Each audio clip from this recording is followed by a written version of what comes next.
1 jam dia tinggalkan tokonya, dia tinggalkan pekerjaannya, dia tinggalkan keluarganya karena menghormati jemputan umat. Dia datang, kasihan. 1 jam dia bacakan doa, dia salawati rumah kita supaya jin dan iblis lari. Begitu mau pulang,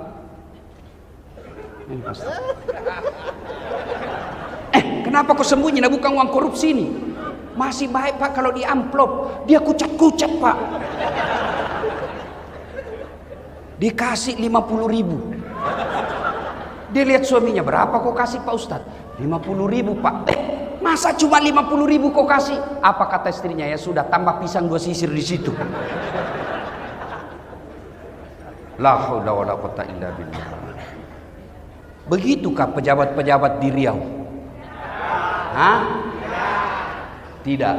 Karena kalau begitu tidak mungkin saya datang lagi di sini. Mari, saudaraku, muliakan ulama. Jangan kau tuduh ulama sebagai teroris. Mana ada senjatanya ulama, kasihan. Katanya ajarannya nanti merongrong negara. La haula wala quwata illa billah. Nah, kita ini diajak saja kepada kebaikan, belum tentu dia mau ikut. Apalagi kalau mau diajak merongrong negara, tidak mungkin ada yang ikut. Maka cintai ulamamu, karena ulama, al ulama'u warisatul anbiya. Ulama adalah pewaris para nabi. Salatullah salamullah ala toha Rasulillah. Salatullah salamullah ala Yasin. Masya Allah. Coba kita dengar, mana lebih kencang suara bapak-bapak dengan ibu-ibu? Bisa? Bapak-bapak diam, ibu-ibu dulu. Ayo ibu, jangan mau kalah sama suara laki-laki bu. Ayo. Salatullah mullah ala toha belakang. Salatullah ala Yasin. Masya Allah. Ibu diam, nilainya 8,5. Nah, sekarang bapak-bapak, ayo bapak-bapak, jangan mempermalukan kita nih. Ayo laki-laki, keras ya Pak. Salatullah mullah ala toha Rasulillah. Salatullah salamullah ala Yasin. Nilainya 9,2. Ini lagi kita dengar di sini. Ini kan bos-bos ini toh. Jenderal minta 2 bos. Tenang-tenang, kita dengar ini ya. Ayo Pak Jenderal, ayo Pak Guru ya. Ayo. Salatullah ala toha Salatullah ala Yasin. Masya Allah. Nilainya 9,9. Ibu bapak saudara-saudara sekalian yang saya hormati, teristimewa yang kita muliakan dengan segala kemuliaan yang kita miliki, Bapak Gubernur Provinsi Riau yang terhormat Datuk Sri Setia Amanat Haji Samsuar beserta wakilnya dan istri beliau yang insya Allah dimuliakan dan dirahmati oleh Allah Subhanahu wa Ta'ala. Polisi sahabat saya, Bapak Kapolda Irjen Pol Muhammad Iqbal yang juga hadir di tempat ini, dan seluruh aparat yang hadir di tempat ini. Bapak jangan sakwa sangka kepada polisi. Yang beredar berita selama sebulan ini itu kecil saja dari sekian banyak polisi baik di Indonesia. Saya keliling-keliling ceramah di depan-depan polisi. Itu 0,001% saja polisi yang seperti itu di Indonesia. Masih banyak polisi baik yang ada di Indonesia. Maka kita doakan polisi-polisi baik Allah berikan amanah untuk menjadi penegak hukum di Republik Indonesia. Bapak dan Rem beserta keluarga, Bapak Kapolres Tabes beserta seluruh aparat yang hadir, alim ulama yang hadir, anggota DPR. Ada hadir? Ada hadir anggota DPR? Aduh. Coba kalau mobil wali Pak, mobil caleg, biar tidak diundang dia datang Pak. Ada begitu di sini? Ada? Ada? Kau salah, kenapa kau pilih? Dan hadirin dan hadirat yang insya Allah dimuliakan dan dirahmati oleh Allah Subhanahu Wa Taala. Satu kali di Madinah, Pak Gubernur, sangat panas. Itu bapak-bapak, saya baru pulang umroh 2 hari yang lalu. Kemarin saya tiba. Madinah panasnya waktu saya di sana 40 sampai 41 derajat. Bayangkan panasnya Pak. Saya langsung ingat kisah ini. Bagaimana dulu Nabi. Sekarang Madinah, Makkah panas, kita masih bisa masuk rumah yang ada AC-nya. Zaman itu tidak ada AC. Rumah tidak ada tembok seperti ini. Rumahnya pelepah daun kurma. Nabi pada saat itu di Madinah sangat panas. Begitu panasnya, hampir tidak ada yang keluar rumah. Semua bernaung depan rumahnya, takut sengatan matahari. Tiba-tiba keluar rumah seorang manusia, berlari-lari kecil. Kenapa lari-lari kecil? Panas. Saya memang langsung ingat ini cerita. Saya dari masjid hotel, dari hotel saya nginap, itu tidak sampai 100 meter ke Masjid Nabawi, panasnya. Saya pun lari-lari. Ini sahabat juga lari-lari. Ternyata menuju ke masjid. Tak lain adalah Abu Bakar As-Siddiq. Selang beberapa saat, keluar lagi seorang manusia, juga berlari-lari kecil, takut juga sengatan matahari. Tak lain adalah Umar bin Khattab. Masuk ke masjid. Jangan bayangkan Masjid Nabawi seperti sekarang ya. Masuk masjid.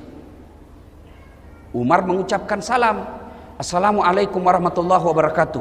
Ini salamnya orang Islam. Jangan kau reparasi. Jangan kau permak-permak. Ini ada mahasiswa saya turun dari mobil. Dia lihat saya langsung dia bilang, Ustaz, Assalamualaikum. Apalagi itu Assalamualaikum. Assalamualaikum. Ada juga aswabar. Apa aswabar? Assalamualaikum warahmatullahi wabarakatuh. Lain kalau WhatsApp, ya kan enak sekarang tuh WhatsApp. Kalau malas tulir Assalamualaikum warahmatullahi wabarakatuh panjang, ada stiker. Yang penting tidak usah ku ganti-ganti. Tidak usah kita orang Islam bilang selamat pagi, biarlah agama lain yang mengucapkan selamat pagi. Kita hormati kalau dia bilang selamat pagi Ustaz, kita bilang juga pagi. Ya. Nah, lari-lari kecil lalu Umar berkata, Abu Bakar, tidak biasanya kau siang-siang begini di masjid, ada apa? Abu Bakar berkata, saya panas mas bro. Jangan lagi kau cari di buku mas bro, ini bahasa dasar. Kira-kira Pak Gubernur ditanya sama Kapolda. Kata Pak Umar, tidak biasa siang-siang kau di sini, ada apa? Abu Bakar menjawab, saya panas di rumah, maka saya datang di sini. Saya panas dan lapar. Daripada saya cuma panas lapar, mending saya datang di masjid. Begitu sampai di masjid, lapar, saya berdoa kepada Allah Subhanahu Wa Taala. Lalu Abu Bakar juga bertanya, kau ya, kenapa kau juga ada siang-siang begini? Kata Umar, sama dong. Saya juga lapar dan panas, maka saya datang ke masjid. Kalau begitu, mari kita lanjutkan. Mereka lanjutkan, dua orang ini berzikir. Selang beberapa saat, keluar lagi seorang manusia.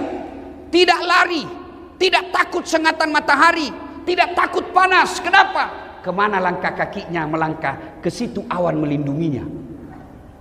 Kakinya ke kanan, awan ke kanan. Kakinya ke kiri, awan ke kiri. Tak lain adalah baginda kita Muhammad sallallahu alaihi wasallam. Sampai di masjid, mendapati dua sahabat ini. Assalamualaikum warahmatullahi wabarakatuh. Umar menjawab, Waalaikumsalam warahmatullahi wabarakatuh. Nabi tanya, kalian ada di sini? Tidak biasanya siang-siang begini kok ada di sini. Ada apa? Umar menjawab, kami lapar ya Rasul. Kami panas juga di rumah, maka kami datang berteduh di sini, menyerahkan diri kepada Allah. Abu Bakar juga bertanya, ya Rasulullah, Anda juga ada apa? Kata Nabi, sama. Saya juga lapar dan panas, maka saya ke sini. Akhirnya Umar punya usul. Ya Rasulullah, bagaimana kalau kita ke rumahnya Abu Al-Ansari, Abu Ayyub Al-Ansari?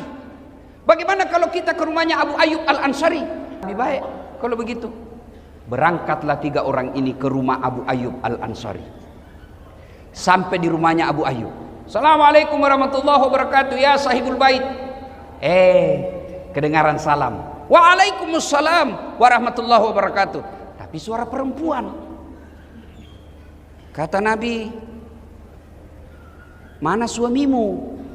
Oh, lagi tugas, baru keluar, tapi sebentar lagi akan datang.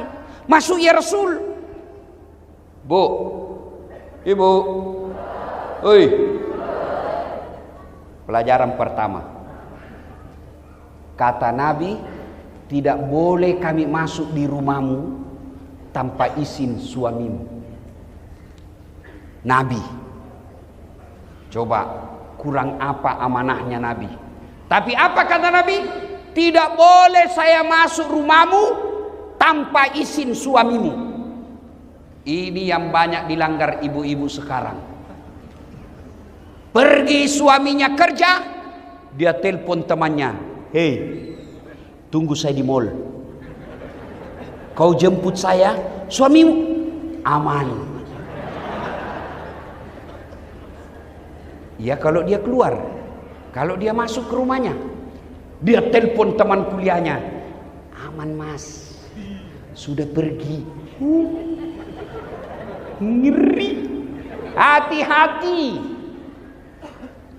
Pelajaran pertama, haram hukumnya seorang istri menerima tamu laki-laki tanpa izin suaminya.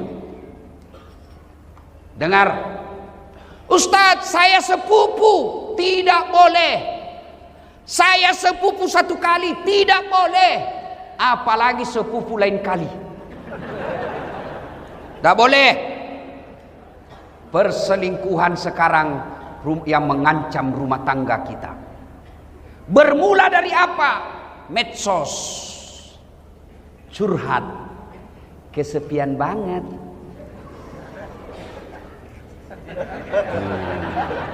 Hati-hati.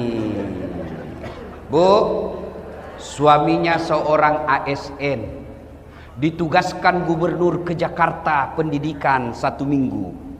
Istrinya mulai update status, kesepian banget. Oh, langsung diseleding temannya, boleh juga tuh diganti. Berawal dari canda, maka jangan curhat di medsos. Bertengkar suami jangan curhat di medsos. Ini rajin betul bermedsos. Baru bangun medsos. Bagus kalau statusnya doa. Bagus kalau statusnya amar ma'ruf nahi mungkar. Ini statusnya pertengkaran rumah tangganya. Andai ku tahu kau begini, tak ku terima lamaranmu. Apalagi tak ku terima nasodu 2 anakmu. Lanjut kisah. Lalu Nabi berkata, kita tunggu suamimu deh. Datanglah suaminya. Gembira. Alhamdulillah, alhamdulillah. Kami kedatangan ya Rasulullah. Senang betul Abu Ayyub Al-Ansari. Begini orang Islam. Senang didatangi ulama. Saudaraku, bumi lancang kuning. Kalau kalian didatangi imam masjid, didatangi pengurus masjid yang bawa map, jangan kau kasih tahu anakmu, kasih tahu Ustadz, bapak lagi keluar. Ini datang takmir masjid bawa amplop, langsung les sumbangan. Jangan. Kalau tidak punya duit untuk menyumbang pembangunan masjid, sumbanglah dengan kata-kata dan akhlak yang mulia. Sahabat Abu Ayyub Al-Ansari, pengusaha, orang kaya di Madinah, didatangi Nabi, para sahabat, beliau senang. Saudaraku didatangi ulama, senang kalian. Jangan malah datang ulama kau tidak hormati. Kau lebih hormat sama Kapolda daripada imam masjid. Kapolda ada pensiunnya, men. Beliau bintang 2, bintang 3, pasti pensiun. Ya.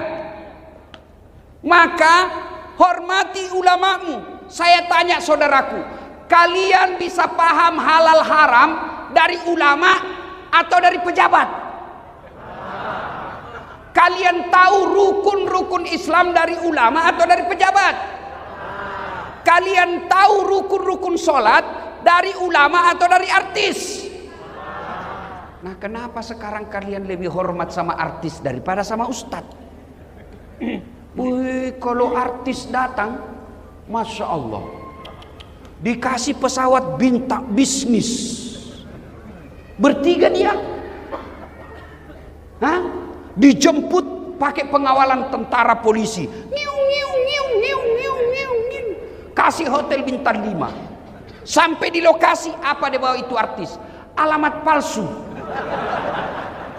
Kelihatan dadanya, kelihatan pahanya. Enggak juga dikasih pegang kita, Pak. Begini saja.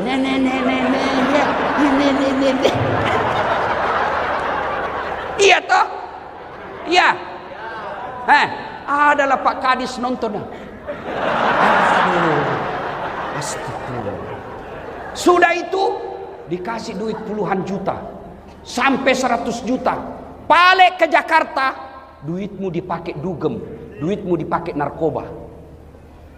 Begitu kau muliakannya artis, begitu kau butuhkan penghafal Quran, kau jemput. Tidak, Grab. Jangan ketawa, saya serius ini.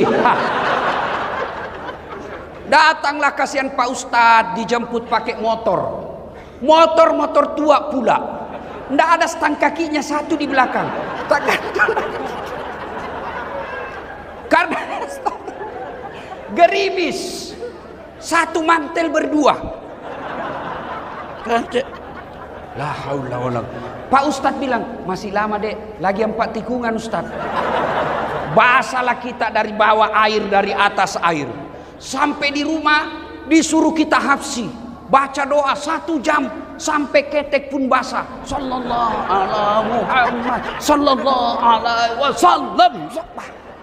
1 jam dia tinggalkan tokonya, dia tinggalkan pekerjaannya, dia tinggalkan keluarganya karena menghormati jemputan umat. Dia datang kasihan, 1 jam dia bacakan doa, dia salawati rumah kita supaya jin dan iblis lari. Begitu mau pulang,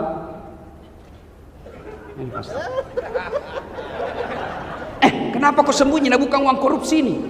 Masih baik Pak kalau di amplop, dia kucap-kucap Pak. Dikasih 50.000. Dia lihat suaminya, berapa kau kasih Pak Ustadz? 50.000 Pak. Masa cuma 50.000 kau kasih? Apa kata istrinya? Ya sudah, tambah pisang 2 sisir di situ. La haula wala quwwata illa billah. Begitukah pejabat-pejabat di Riau? Tidak. Karena kalau begitu tidak mungkin saya datang lagi di sini. Mari saudaraku, muliakan ulama. Jangan kau tuduh ulama sebagai teroris. Mana ada senjatanya ulama, kasihan. Katanya ajarannya nanti merongrong negara. La haula wala quwata illa billah. Nah, kita ini diajak saja kepada kebaikan, belum tentu dia mau ikut. Apalagi kalau mau diajak merongrong negara, tidak mungkin ada yang ikut. Maka cintai ulamamu, karena ulama al-ulama'u warisatul anbiya. ulama adalah pewaris para nabi. Maka saya hormat dan kagum Pak Gubernur. Tidak salah-salah orang tua gubernur memberi nama Samsuar, matahari yang menyerangi. Tablik Akbar dalam rangka ulang tahun Provinsi Riau diundang. Alhamdulillah, mudah-mudahan tidak ada diundang artis besok. Karena kadang-kala ada juga dicampur-campur, Pak. Malam tablik akbar, besok dandutan. Putar ke kiri, putar lagi. Bingung malaikat. Yo ayo. Malam tablik akbar, besok senam. Ibu-ibu di depan, bapak-bapak di belakang. Ibu-ibu bajunya sempit. 1, 2, bapak-bapak di belakang. 3. Mudah-mudahan Riau tidak deh. Ya. Salatullah salamullah ala toha Rasulillah. Salatullah salamullah ala Yasin. Kemudian lanjut kisah. Abu Ayyub begitu senangnya didatangi Nabi. Lalu Abu Ayyub berkata, ada apa gerangan ya Rasulullah? Nabi menjawab, kami lapar di rumah, panas. Abu Bakar sama Umar bilang, kita ke rumahmu, kamu kan orang kaya. Senang dia, Pak. Tenang ya Rasul, tenang. Abu Ayyub langsung masuk ke kebunnya, kurma. Dia tebang kurma, tidak tanggung-tanggung, Pak. Dia ambil dengan pohonnya. Bukan kormanya diambil, Pak. Pohonnya dia tebang, dia suruh bawa ke rumahnya. Nabi heran, apa ini Abu Ayyub? Nah, kami cuma butuh buahnya. Kata Abu Ayyub, ya Rasulullah, kalau saya cuma bawa buahnya, saya tidak tahu mana yang Rasul senang. Kalau sekali saya bawa dengan pohonnya, silakan pilih. Ada muda, ada matang, ada setengah matang, ada matang, silakan ya Rasul. Begitu senangnya Abu Ayyub didatangi Nabi. Tidak puas sampai di situ. Abu Ayyub kemudian menyembelih kambing yang paling segar dan sehat dipersembahkan kepada Nabi. Yang paling baik kambingnya diambil. Maka bersedekah, jangan nanti kau tidak suka baru kasih orang. Ini ibu-ibu biasa toh? Woi, Bu. Woi, itu biasa ibu-ibu bersedekah sama tetangga. Dia bilang, nak, bawakan ustadz di sebelah daripada basi.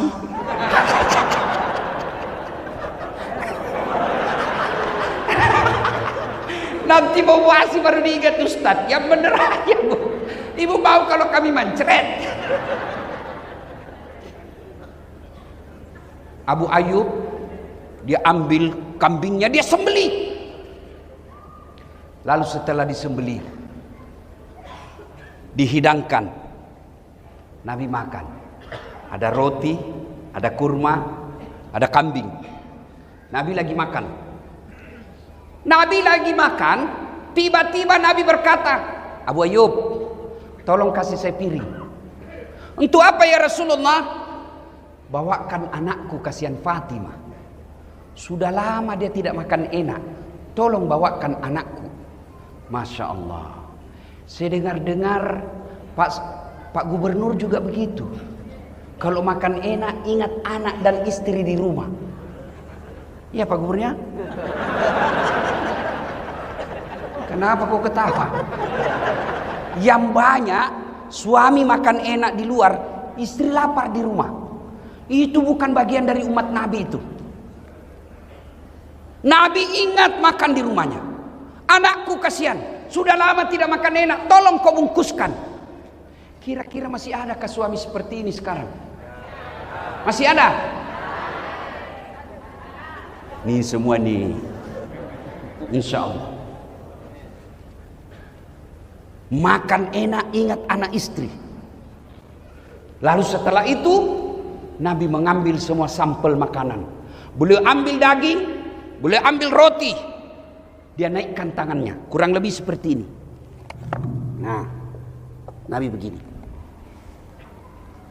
Lalu Nabi bersabda, saudara-saudara sekalian, tadi kita keluar rumah lapar. Tadi kita keluar rumah kosong perut. Tapi alhamdulillah, dengan izin Allah, dengan persaudaraan di antara kita, ada kaya, ada miskin, ada kenyang, ada lapar. Alhamdulillah, Allah persaudarakan kita. Tidak perlu keluar duit, kita sudah penyung. Tidak perlu beli, kita sudah ada isi perut. Lalu Nabi bersabda, ketahuilah saudara-saudara sekalian. Sampai Nabi 3 kali mengulangnya. Ketahuilah saudara-saudara sekalian. Ketahuilah saudara-saudaraku.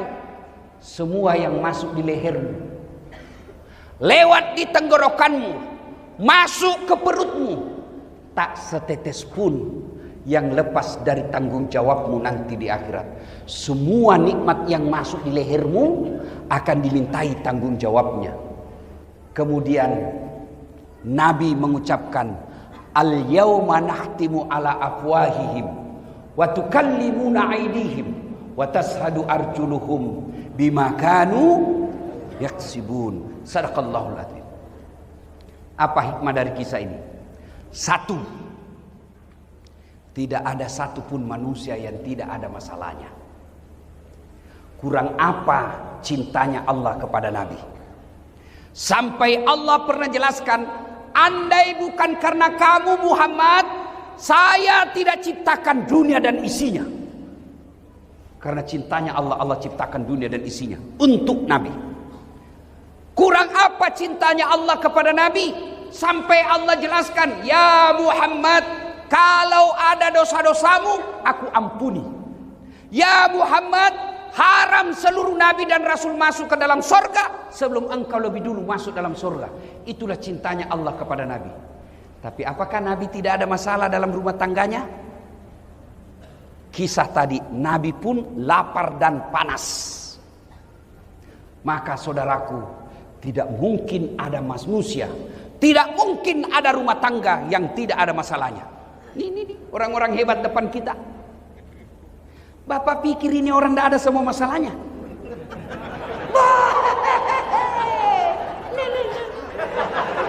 Pak Gubernur, masalah paling besar sekarang mau 2 periode. Iya toh? Iya kan? Sampingnya lagi kanan, Kapolda, bintang 2. Bapak pikir tidak ada masalahnya, mau bintang 3.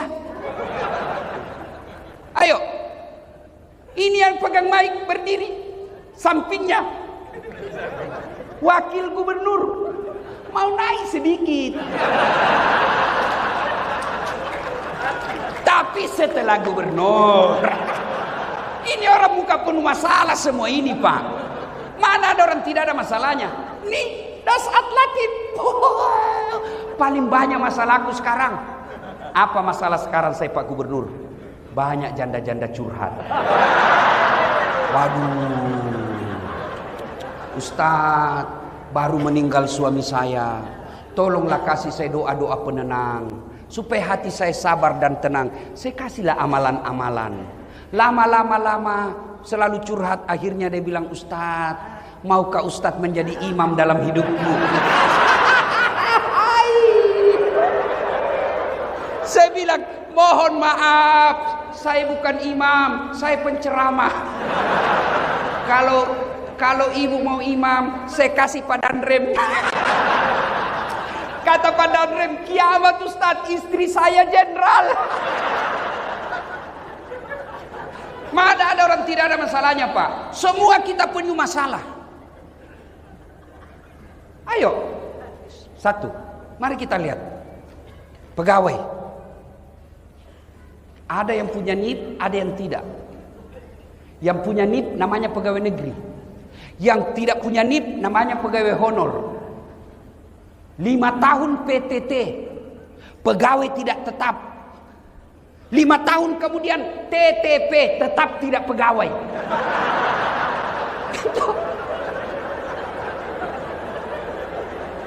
Iya toh? Lagunya berakit-rakit dahulu, berenang-renang ke tepian, sakit-sakit dahulu, susah-susah dahulu, lalu kemudian tetap susah.